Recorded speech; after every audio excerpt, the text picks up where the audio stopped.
The judge has said that he had carefully gone over the evidence, and because the actual charge against Kalani Flowers is that she murdered Mr. Morrison and she attempted to murder the person riding at the back of the motorcycle, that he could find no evidence, he could find nothing to confirm with the legal ingredient of the crime of murder. Murder means you must have the intention to kill at some stage.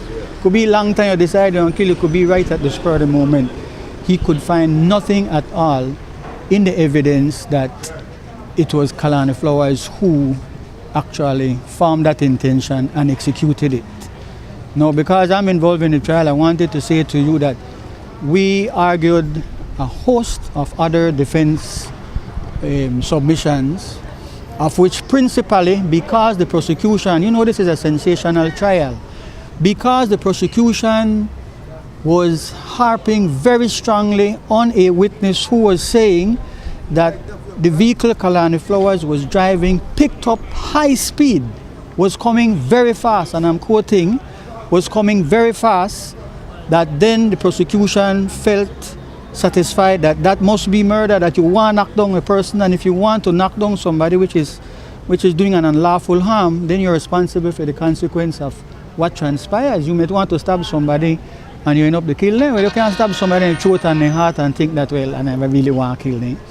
So they built and forcibly argued that portion of what came from their witness, but out of the mouth of their witnesses, we were able in cross-examination to have the sole survivor, the young lady who was on the motorcycle at the back, admit to us that she had said, and there's written proof of it, she had said that when she told Mr. Morrison that Kalani Flowers was at the back coming over the first speed bump at the flag monument, that he said, babes are in a high speed, I can't stop.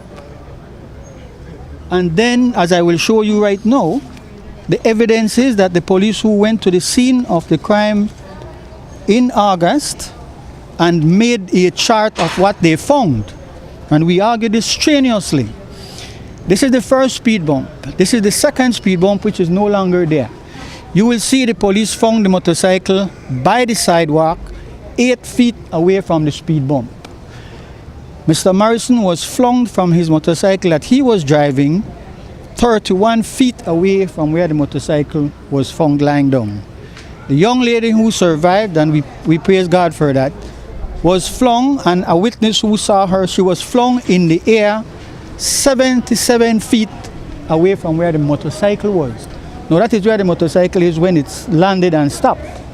She would be 77 plus 8 more, which is that, come on man, a man is driving a motorcycle real fast. There is a speed bump and he's only 8 feet behind the speed bump. So he either slammed into the speed bump and they were thrown, or, as Arthur Saldiva kept saying to me throughout waiting for the trial, a gentleman rode out of the church that is right here, and at the main entrance he came to court to say when the motorcycle slide, it knocked for him front wheel.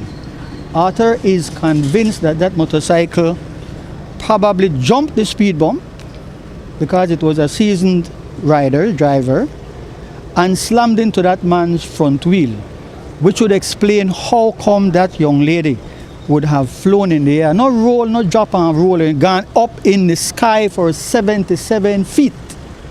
You can't get away from that. Is scientific evidence.